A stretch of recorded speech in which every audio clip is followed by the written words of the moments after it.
So let's pick up from where we left off. We wanted to fill in this table. I need to know how many full-time, part-time, and executive MBA students have low, medium, or high engagement. So I'm going to fill this out. I have 210 full-time low engagement, 20 full-time medium engagement, and 5 full-time high engagement. Part-time, I have 64 with low engagement, 17 with medium, and 7 with high. I have 6 executive with low, 16 with medium, and 15 with high. Let's get some column and row totals. There are 280 in this column, 53 in this column, and 27 in this column. Across the row, there are 235, 88, and 37, for a grand total of 360 people in the MBA program, including all types at all engagement levels. Okay, with this table in front of me, I now have some really easy ways to compute probability. So let's think about the probabilities we could compute here. A marginal probability, which is really just checking one of these things. I need to do some abbreviations. We're going to have E1, E2, and E3 as low, medium, and high.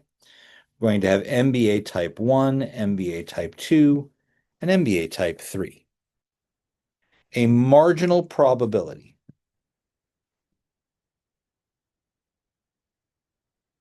is a single category, something like the probability of being low engagement. Well, that takes all the low engagement students, so that's all 280 of them out of the 360.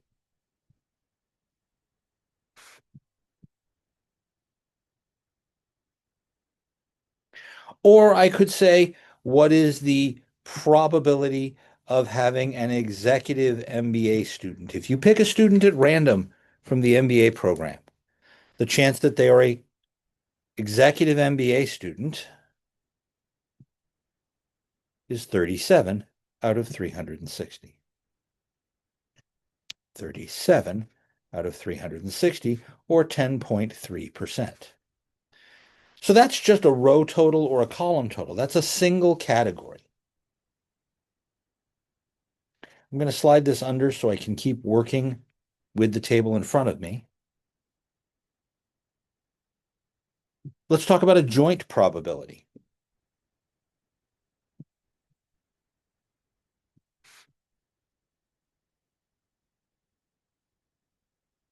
Well, wait a minute. Joint probability goes with the word and.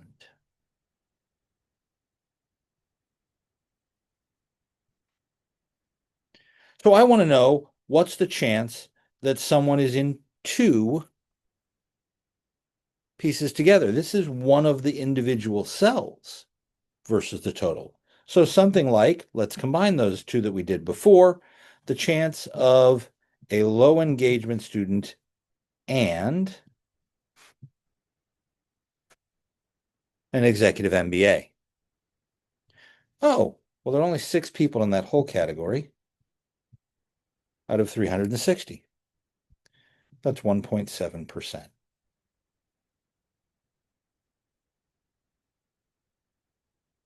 Or I could say, what is the probability of having a part-time student who also has medium engagement?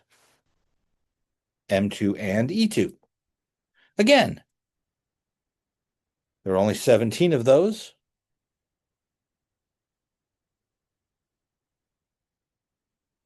Out of the 360. Grab your calculators. 4.7%.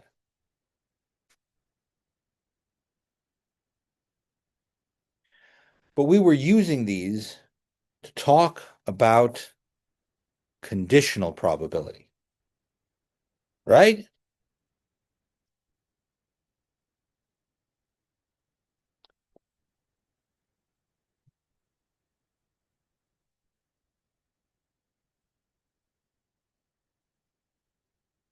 Probability of A given B. Well, now I need to know which part is the given. And I'm going to use the row or the column total as the denominator.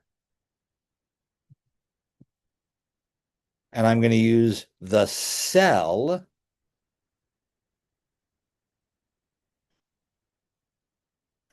as the numerator.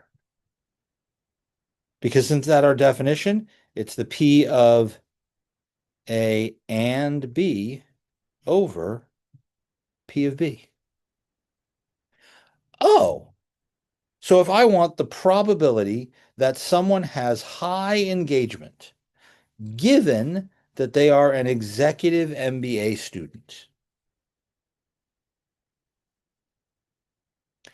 well,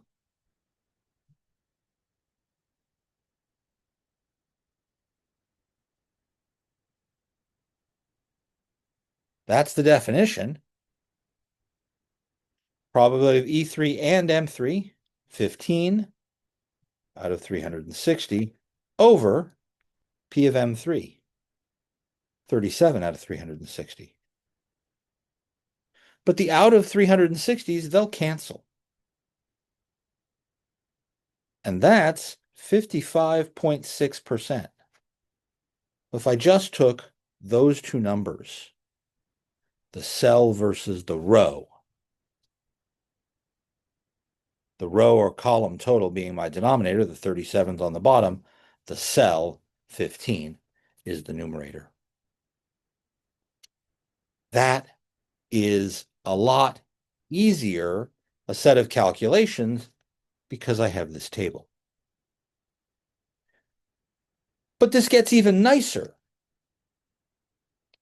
Remember, we were talking about independence. A and B are independent events. If the probability of A given B is the same as the probability of A, or the probability of B given A is the same as the probability of B.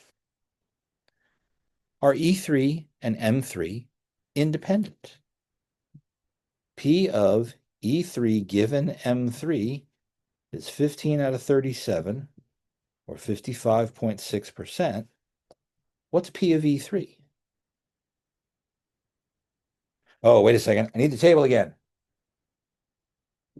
P of E3. E3 is high engagement. That's 27 out of 360.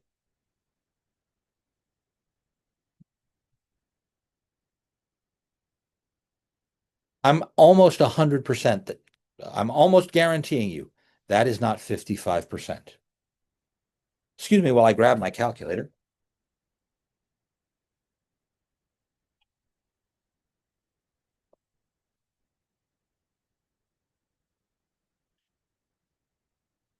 $27 divided by 360 is 0.075. That's 7.5%.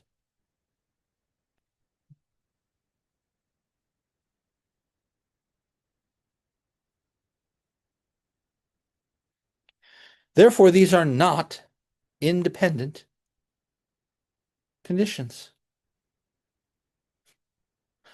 There is another way we could check this, because remember, if things were independent, then the probability of A intersect B, well, and, right, is the same as P of A times P of B. So I could use those. We already did the P of E3 and the P of M3. Those are back. Oh, there's P of M3 right there. And P of E3, well, I can calculate those right off my table.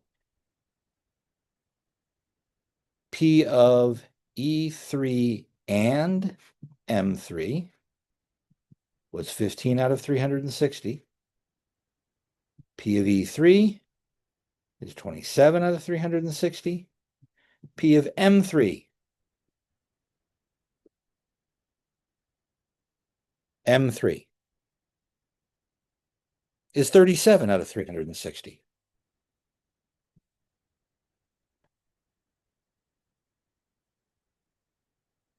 Now, I need you to calculate for me. 15 out of 360 is what decimal? 0.4167. Sorry, 0.04167. 27 over 360 times 37 over 360.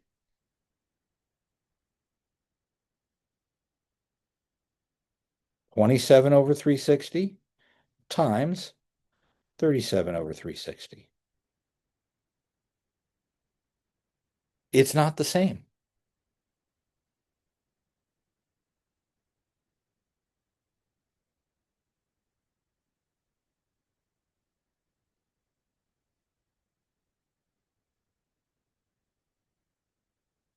And that means that E3 and M3 are not independent.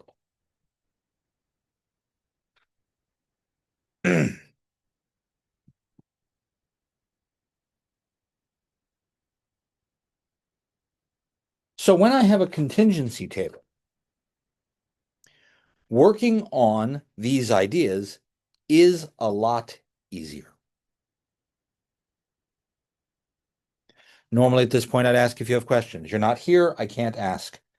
So if you have questions, you should be emailing me. You should be emailing me as quickly as you can find yourself having a question. We can also create a contingency table using relative frequencies instead of using frequencies themselves. Instead of just counting, we could actually insert the decimal places. So here are our numbers, right? But if I divide all of these numbers by 360, I get this table. These are the relative frequencies, even in that, because that's 100% of the people, right? There we go. So I can do this in several different ways.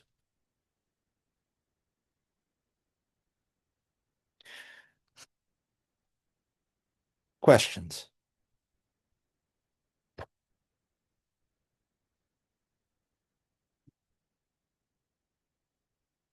There are two additional examples in the text. Example 5.7, where we have 4 rows and 3 columns for payment methods. And this table 5.9, where we have business ownership by gender versus number of employees. You should take a look at these as well.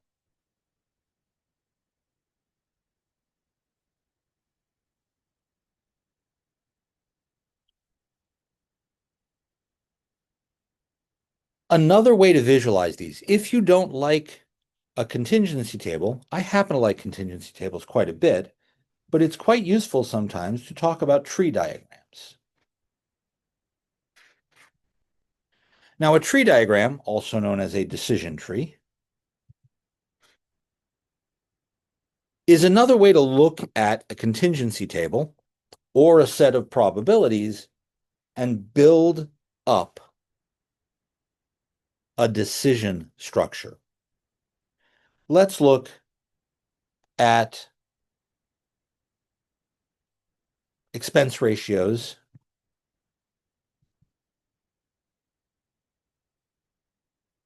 for fund types.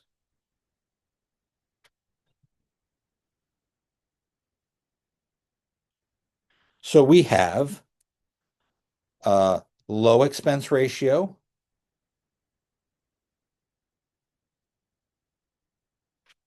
medium expense ratio, and high expense ratio.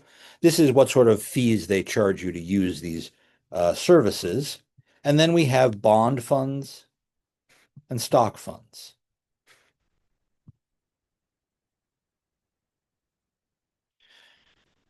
And we analyzed our annual reports and dividend shareholder reports, and we found out there are 14 low expense ratios, 16 mediums, 14 highs, 21 bond funds, 23 stock funds for a grand total of 44. Now, let's group these. The textbook does it by type. So I'm going to say first you tell me whether you are in a bond fund or a stock fund. See how I made a branch? This is a tree. I start with a root and I branch my decisions out. Now, when I do this, I'm going to create a probability. What is the chance that I went this way into the bond fund? Oh, there are 21 bonds out of 44. That's a marginal probability. What's the chance I went to the stock fund? That's 23 out of 44. Please notice that if I add those together, 21 plus 23 is 44 out of 44. Those add up to 1. Now, let's look at the bond options. So I'm going to cover up the stocks for the moment. If I pick a bond, it could be low or medium or high. Each of those has a probability.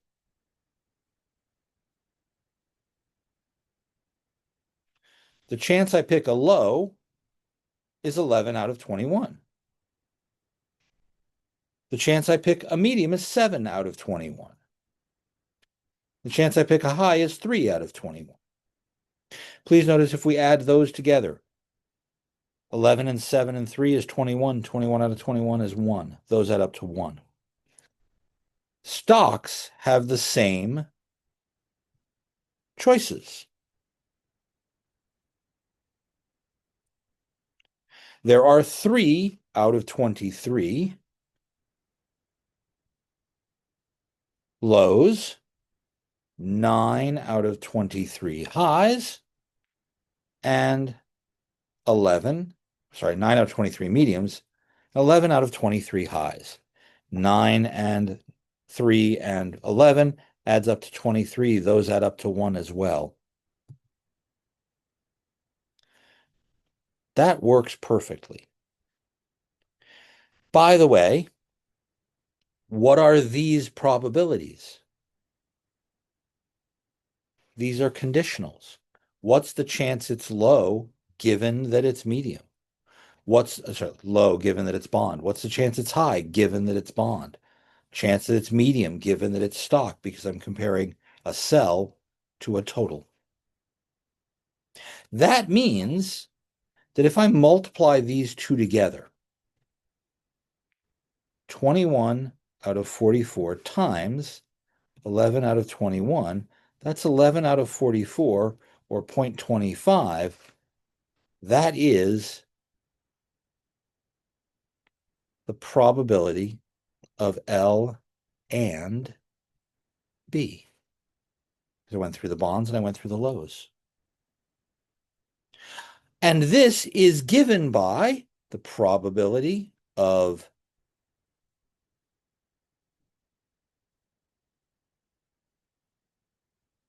low given bond times the probability of bond. Low given bond, that's the conditional part, times the probability of bond.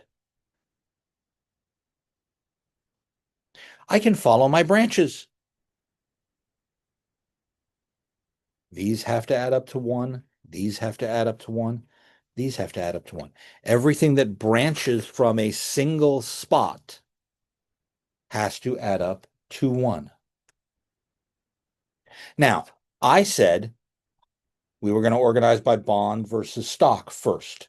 This is the way this information appears in the text on page 177. Bonds, stocks, and then the branching. And you see how these are conditional, these are marginal, and when you multiply branches together, you get the ands. These all add up to 1 because this is every individual cell. These add up to 1 because they're coming off a common branch. These add up to 1 because they're coming off a common branch. These add up to 1 because they're coming off a common branch. But I can also do this in the other order. So let's do this same thing, but instead of starting with bond versus stock, let's start with expense ratio.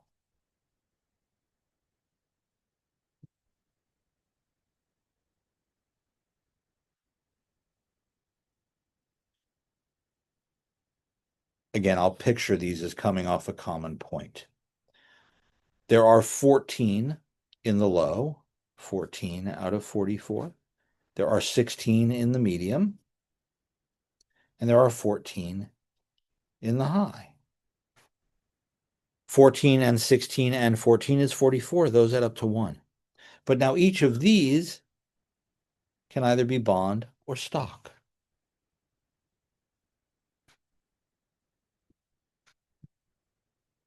But now I'm looking at these as conditionals. What is the chance it is a bond fund if I tell you it's low? Well, that's bond out of low. What's the chance that it's a stock fund? Stock out of low. Notice 11 and 3 is 14. Those add up to 1. Medium. What is the chance it is bond given it is medium? Bond versus medium. 7 out of 16. Stock versus medium. 9 out of 16.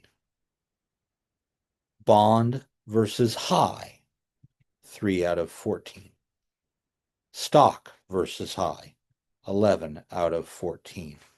3 and 11 is 14. 7 and 9 is 16. These add up to 1, 1, 1, 1. You can actually write this in either orientation, depending on which one you want to do first. If you've got the contingency table, you have enough information. But now I can ask all sorts of questions about the probabilities. So, what is the chance that something is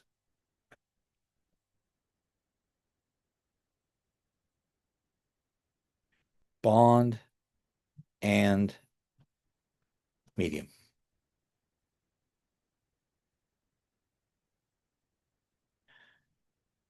That's the chance of bond given medium times the chance of medium. Bond given medium is right here, 7 over 16. Chance of medium is right here, 16 over 44. If I multiply those together, I get 7 over 44 because the 16s cancel.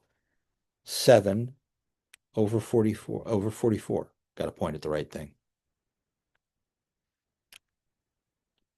Based on the way you choose to arrange your decisions, which piece am I deciding first? Which piece am I deciding second? I can choose which way to orient this.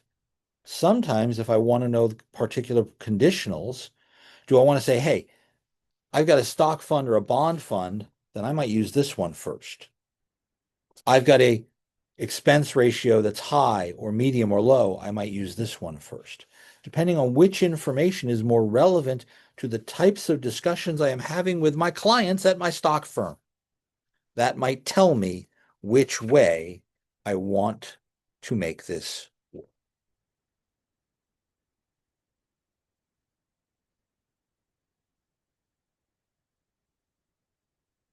Let's do another example.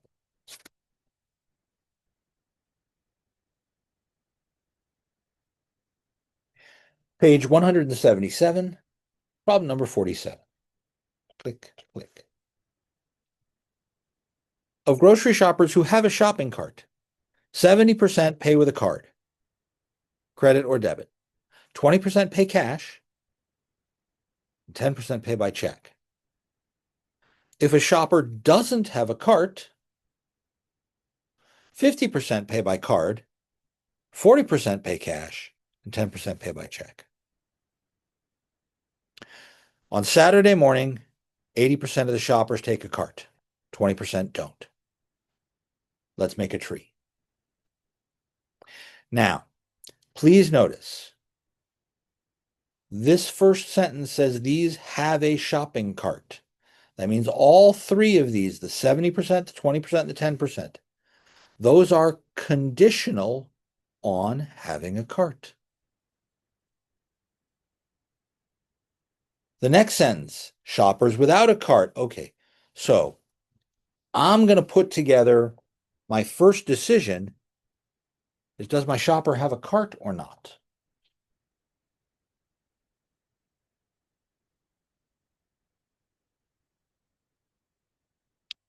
I walk in, cart, no cart. Now, they actually gave me labels for these. They called carts S1, and they called no cart S2. My shopping. Then we talked about how they paid, whether they paid with a credit card, which they called C1, whether they paid with cash, which they call C2. By the way, I'm using dollars, use euro, lira, whatever. Just a symbol you recognize as cash, or a check, C3. Same thing here, credit card, dollars, cash, check.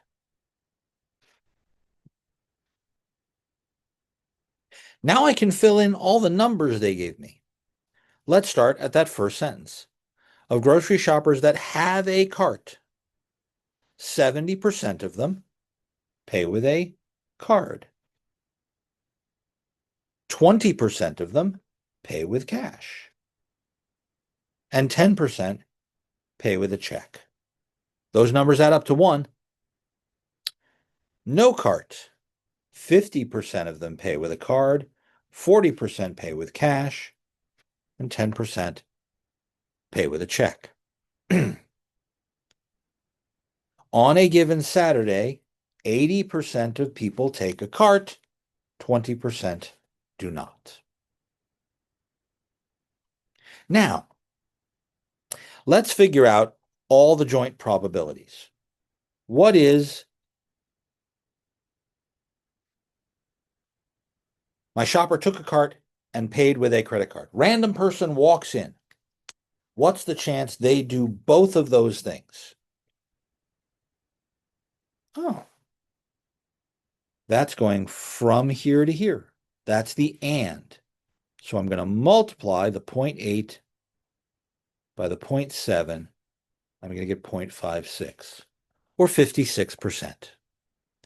56% of my customers will have a cart and pay with a credit card or debit card.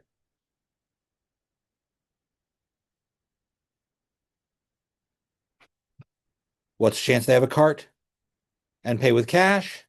I multiply the 0.8 by the 0.2, and I get 0.16.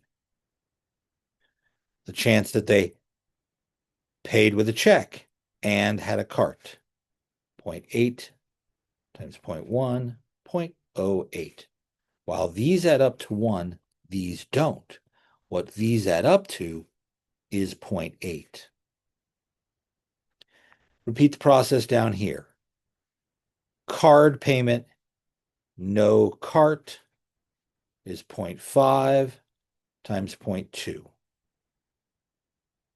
which is 0.10. I'm writing the numbers from here back, but you can write from here forward. It's up to you. C2 and S2, 0.4 times 0.2, 0.08. Probability of paying with a check without a shopping cart. 0.1 times 0.2, 0.02.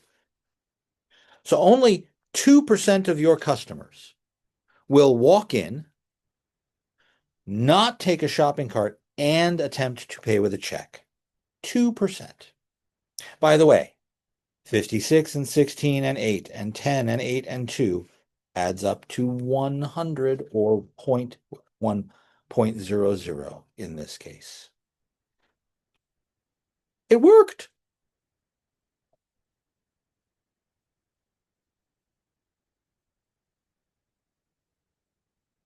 Okay.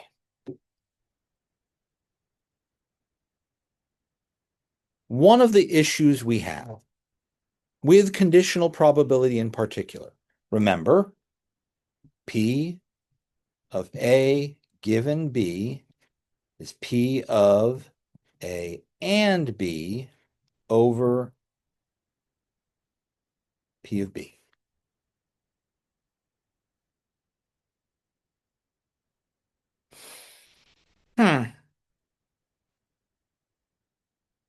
So the chance that someone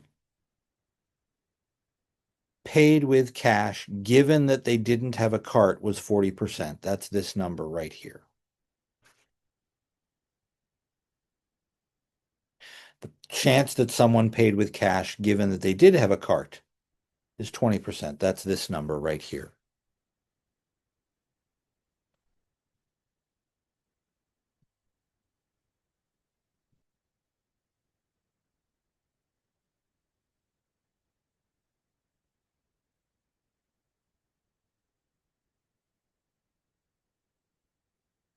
Those are the numbers I've taken right off my table.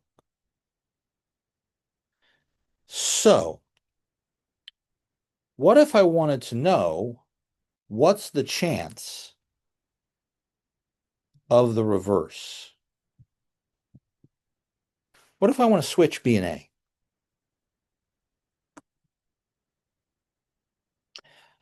Oh, that's going to be harder, isn't it?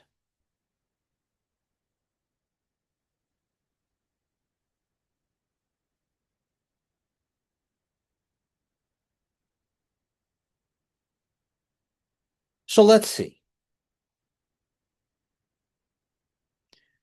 What I really need is I need to get P of A and B on the top, and I need to get P of A on the bottom.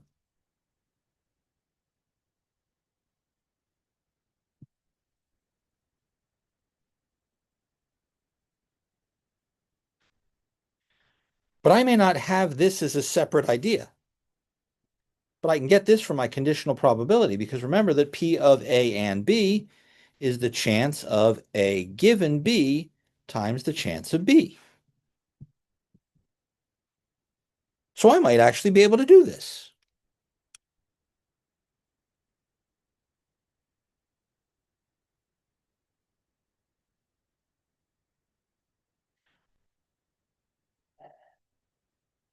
Someone comes in and pays with cash.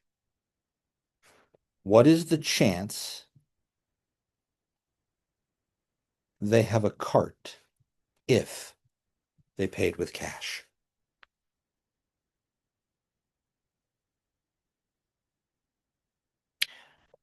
Well, again, I can do this two ways. I have cart and cash, don't I? Cart and cash, that's right here. That's 0.16. And I have the chance of cash.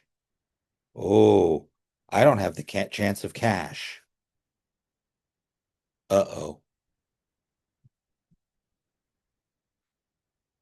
So, how could we figure out the chance of cash without actually having that number in front of me? There's another version of this formula, this reversing formula.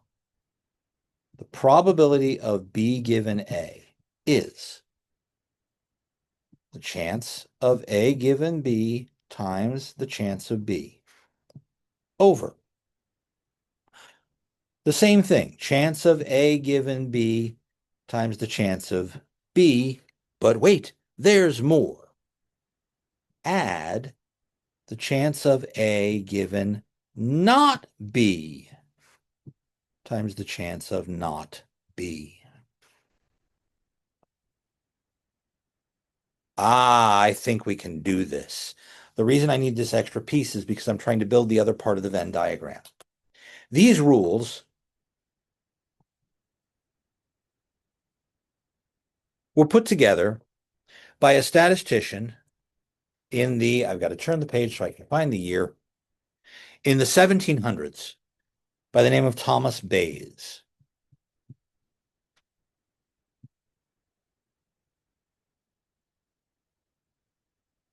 And Bayes actually figured out that we could figure out a way of getting the conditional probability from one way to the other. So let's see if we can use this. The probability of A given B. I want the probability of cart given cash.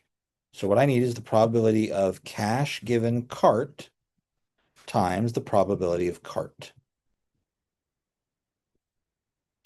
I then am going to divide by the same thing, probability of cash given cart times probability of cart, plus probability of cash given no cart. Hey, that's one of my options, times the chance of no cart.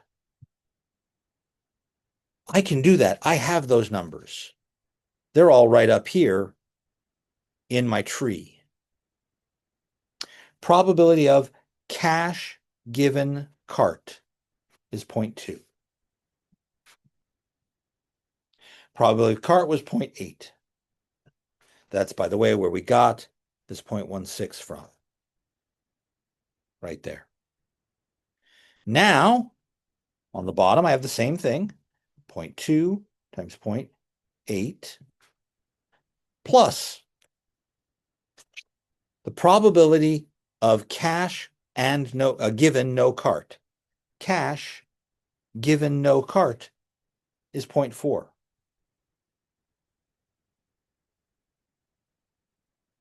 Times probability of no cart.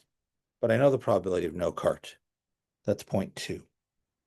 And so I get 0.16 over 0.16 plus 0.08,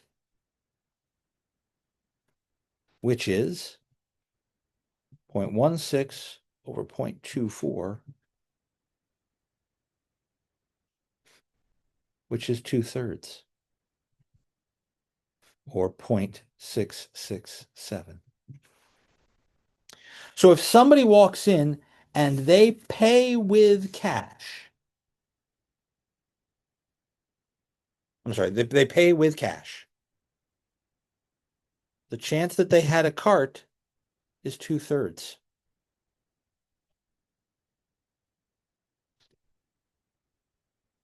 Whoa.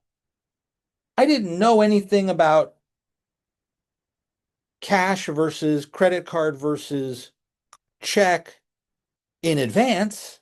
I only know of them after the decision to get a cart or not.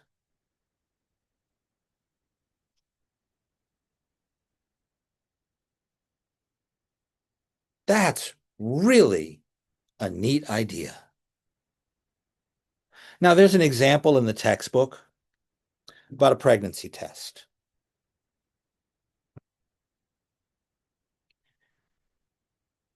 10% of the women who purchase over-the-counter tests are pregnant. That's an assumption.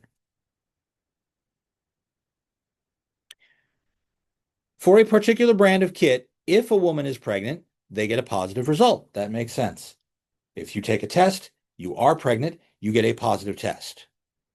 But 4% of the time, it says, no, you're not, a false negative.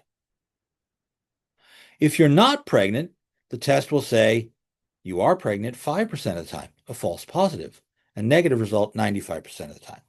So here's the deal. If 1,000 women take the test, 100 will be pregnant, 900 won't, because 10% of women who purchase the test are pregnant. 96 of them will have a positive test. 4% will have a negative test when they are pregnant. 5% of 900 will have a positive test even when they're not pregnant. 855 will have a negative test when they're not pregnant. So here's the question. You take a pregnancy test. It's positive. Which group are you in?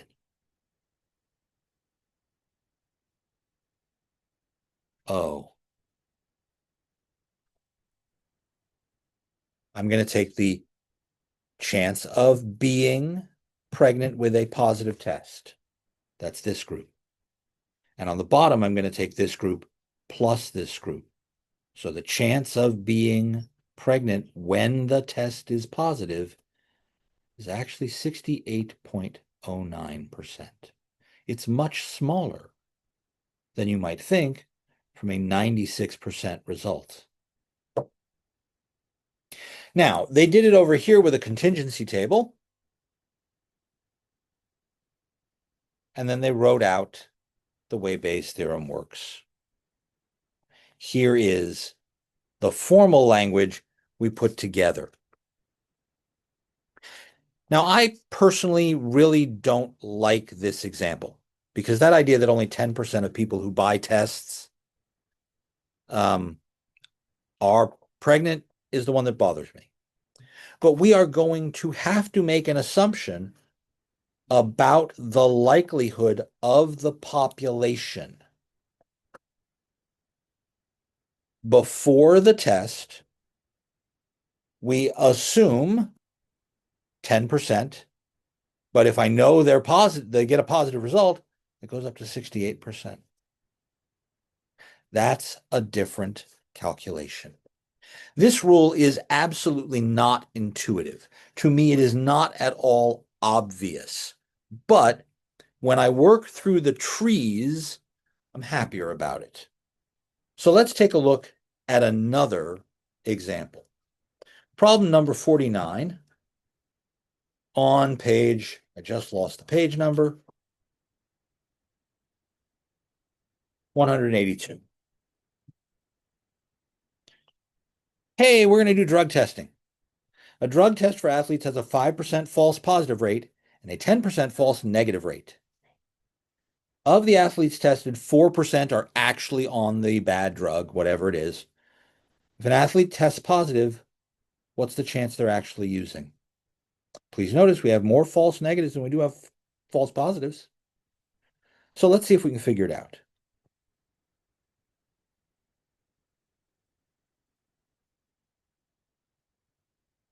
I have my assumption.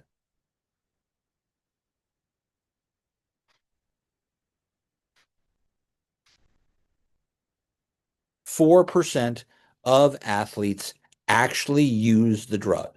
I'm going to call users D. So someone who does not use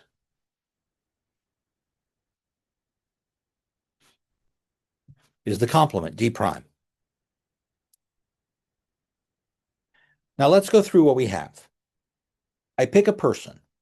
They're either a drug user or they aren't, but I don't know which. I do know that there's only a 4% chance they're on that branch. That means down here, there's a 96% chance they're on that branch. If someone uses, they'll either get a positive test or a negative test. We were told that the user getting a negative test, that's a false negative, happens 10% of the time.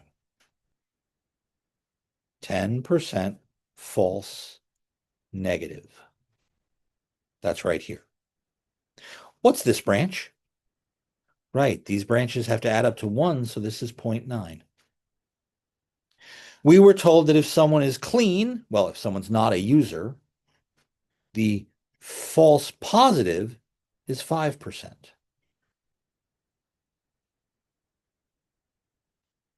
So this is 0.05. And that makes this 0.95. So here's the deal. I go in, I take a drug test. I give them my sample. They come back and they say, you have a positive test. What is the chance I am a drug user if I had a positive test? I don't have these numbers. I have, if they're a user, then it's positive. This number right here, this is P of plus given D, not D given plus. This number here is P of minus given D. This is P of plus given D prime. This is P of minus given D prime. So notice I don't have anything that's in this order. Scroll back up. Let's look at Bayes' theorem. If I want to reverse those, I'm going to do this. The chance of plus given D times the chance of D over the same stuff. Plus given D times the chance of D plus, now switch the second part, plus given D prime, chance of D prime. And now I can add these together. This number is 0.90. 0.90. P of D is 0.04. 0.04 over 0.90 times 0.04 plus, now I need to look at the D prime pile. Plus given D prime is 0.05 times 0.96. Out come the calculators. What is the chance I am actually on the banned substance? 0.90 times 0.04. That's the top number, 0.036.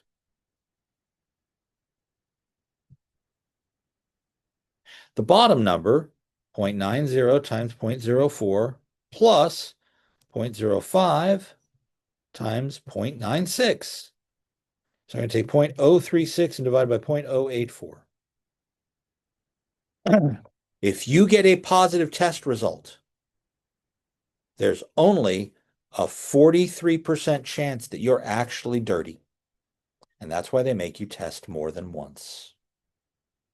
That's why one test isn't enough. As soon as you get tagged with a positive test, you'll need to be tested again. By the way, I could turn this tree into a table, couldn't I? I could take all of this information and turn it into individual pieces of a table.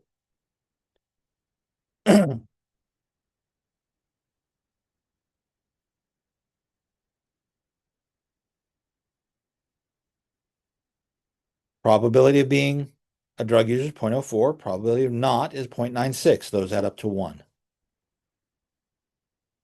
90% of 0.04 is 0.36. 10% of 0.04 is 0.004. 5% of 0.96 is 0.048. These are my false positives. 95% of 0.96 is 0.912. And right there are my chances of a positive test or a negative test. Because of the false rates being different,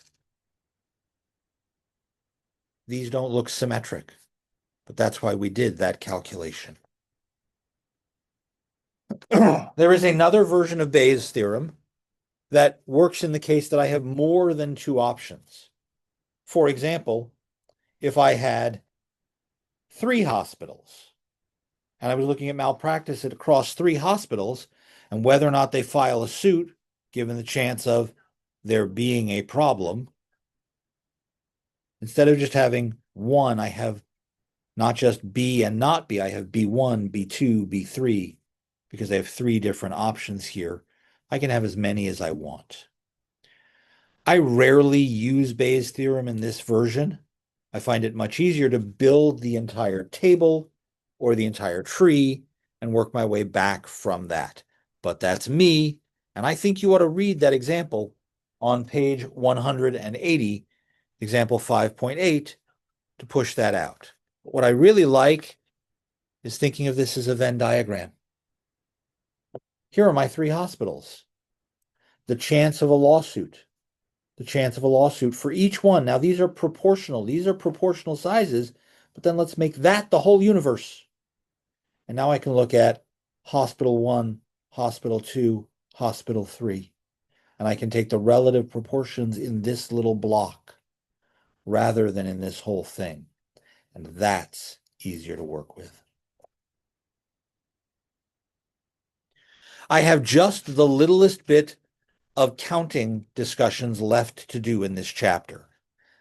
These are the counting rules, so we can figure out how big a sample space is, how small it is, and that is what I will do after the exam. The exam is Monday.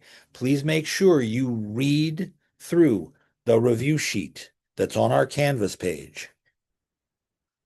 I need to launch my Canvas page before I can share it with you to show it to you. Excuse me for just a second. Here's my Canvas page. Open Zoom, show me Chrome. Bing. Here's my Canvas page. If I scroll down past all the handouts, past all the links, past all the example problems, which you should read, past the homework keys, which are way down here, there's a review sheet. There's the solution set to the review sheet. Here are all of the scans of all the stuff. If I go back up, here's the link, web link section, to the YouTube for this recording. You should be looking through all of these things before the exam. If you have questions, please email me. I will see you all on Monday.